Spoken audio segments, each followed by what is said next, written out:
Hello guys! Welcome to another class with Mrs. Laporte. How are you feeling today? I hope you are feeling well. So, let's start one more class. How is the weather today? Is it sunny? Is it rainy? Is it hot? Or is it cold today? Take a look outside and let me know, okay? Guys, let's start our class. Okay, first take your book, this book here, and open it on page number 64. Number 6 and number 4.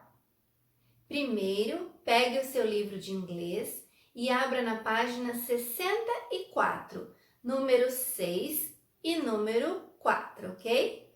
For this class, you will need scissors, glue, pencil, and eraser. Let's go! What animals are these? They are snakes. Snakes. This is a big snake. Okay.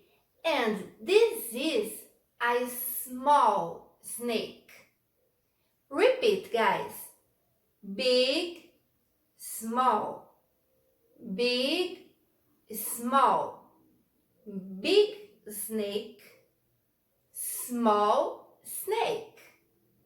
Very good.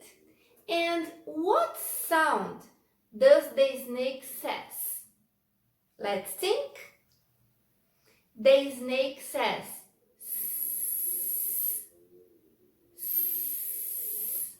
Repeat. S. Okay. Now take a look. This is letter S.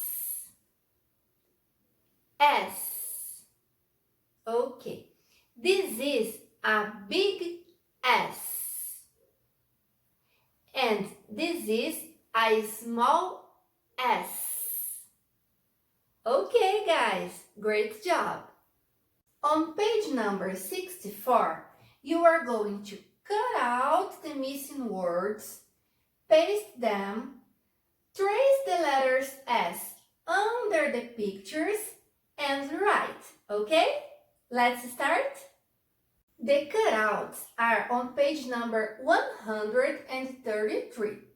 You can pause your video and take the pictures, okay?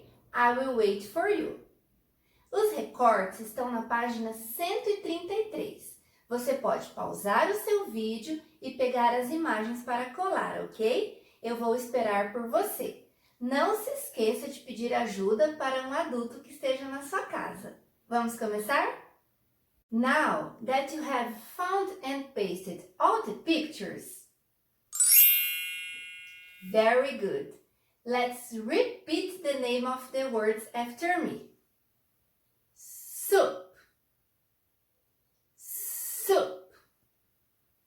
Very good. Salad. Salad.